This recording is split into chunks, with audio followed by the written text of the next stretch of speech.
Why does life feel so empty? Even in 2025, with all our technology, wealth, and opportunities. The book of Ecclesiastes asked this very question thousands of years ago. In 2025, so many people, especially younger generations, are searching desperately for significance. Social media constantly tells us who we should be, comparing our lives to polished images. Climate anxieties weigh heavily as the future feels uncertain. Economic pressures, the rising cost of living, and a culture of endless performance leave many feeling restless and lost. It's not just about surviving, it's about asking, does my life actually matter? Am I more than my likes, my paycheck, my possessions? What may surprise you is that this struggle isn't new. Thousands of years ago, an ancient voice asked the same questions. The book of Ecclesiastes opens with startling honesty. Meaningless, meaningless, everything is meaningless. It is one of the rawest, most unfiltered explorations of life's purpose ever written. This video will take us through Ecclesiastes scene by scene, not as a dusty relic of the past, but as wisdom that still speaks into our world of scrolling feeds, restless ambition, and quiet despair. The teacher's words may be ancient, but they shine light on our present-day struggle for meaning, and perhaps they point us toward a hope deeper than achievement, possessions, or performance. Long ago, King Solomon set out to explore the meaning of life as the wise teacher, known as Koheleth in Hebrew translation. He asked the question that echoes in every heart: what is the purpose of all this? His opening words strike like thunder. Meaningless, meaningless. Everything is meaningless.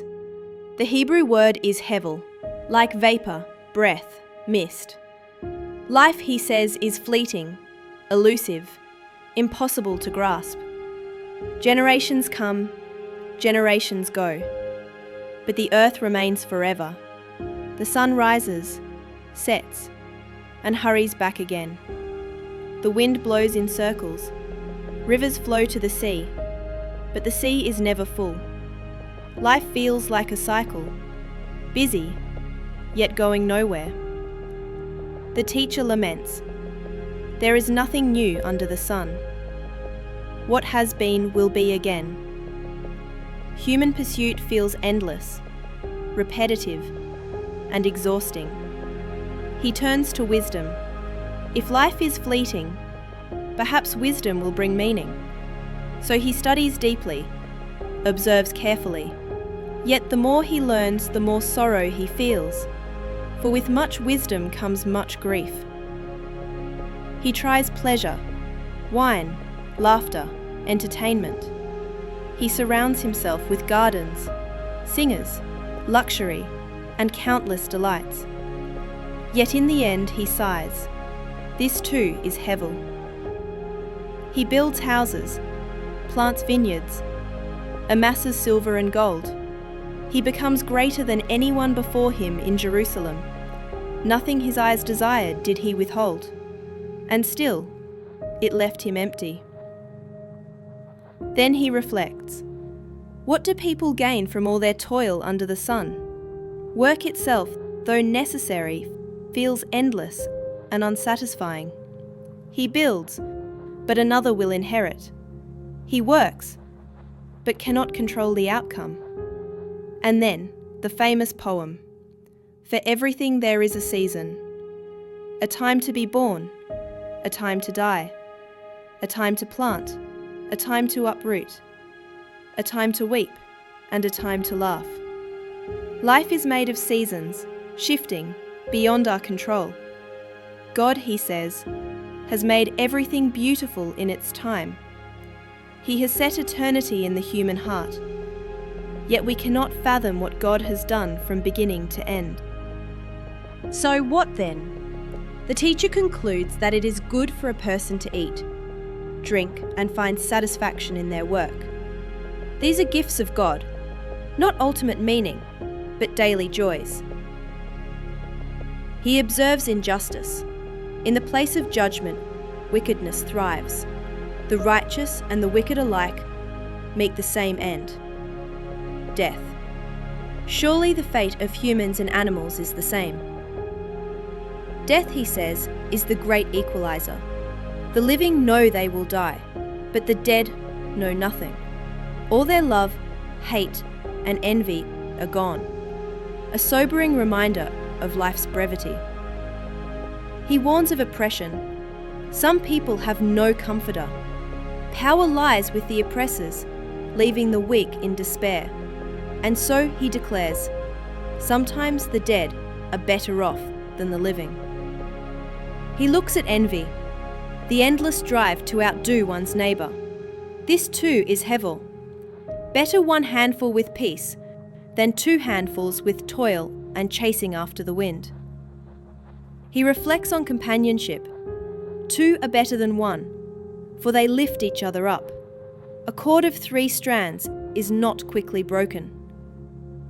Friendship and loyalty are rare treasures. He observes political vanity. Rulers rise and fall. Kings are forgotten. Crowds turn quickly from one leader to another. Even fame is fleeting. He warns against careless worship. Guard your steps when you go to the house of God. Do not be quick with words.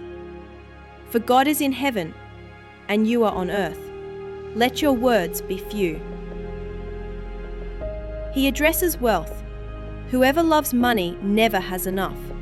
As goods increase, so do those who consume them.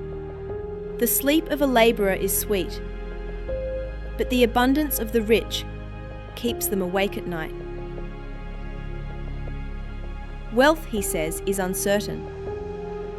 One may toil for riches, but in a single misfortune they can vanish. Naked a person comes, and naked they depart. So again he returns to this truth. It is good to eat, drink, and find satisfaction in one's toil. This is from the hand of God. He observes that all people, righteous and wicked alike, share one fate: death. So we must live wisely, even knowing we cannot control everything under the sun. He reflects on wisdom and folly. Wisdom is better than strength. It preserves life. Yet even wisdom can be undone by one foolish act, or forgotten by future generations. He reminds us of life's uncertainties. The race is not to the swift, nor the battle to the strong, but time and chance happen to them all. Human control is limited. Humility is necessary. The teacher gives vivid proverbs. Dead flies spoil perfume, so a little folly outweighs wisdom. He warns of foolish rulers, careless workers, and reckless speech. Wisdom strengthens, but folly destroys, even in small doses. He describes aging in poetic detail. The keepers of the house trembling, the grinders ceasing, the eyes growing dim, the doors shutting. The silver cord is severed, the golden bowl broken. Death comes to all. The teacher circles back to his refrain: meaningless, meaningless. All is meaningless. Not despair, but recognition. Everything under the sun is fleeting, unable to satisfy the eternal longing within us. And yet, there is hope. He insists that joy is a gift of God, to be received with gratitude. Life is not meaningless if lived with reverence and humility. Finally, the conclusion. Fear God and keep His commandments, for this is the duty of all mankind. For God will bring every deed into judgment, including every hidden thing, whether good or evil. The teacher has searched, tested, written many proverbs, and arranged words of truth carefully. His words are like goads, like firmly driven nails, given by one shepherd. The teacher cautions, "Do not be overly righteous, nor overly wicked. Why destroy yourself?" He reminds us that wisdom calls for balance, humility, not extremes. For no one on earth is righteous all the time. He observes, "Cast your bread upon the waters, for after many days you will find it again." Life is uncertain, so take risks. Invest in different ventures, for you do not know which will succeed. Just as clouds bring rain, and trees fall without our control, so much of life remains in God's hands. The teacher turns to the young. "Rejoice in your youth. Follow the desires of your heart and the sight of your eyes.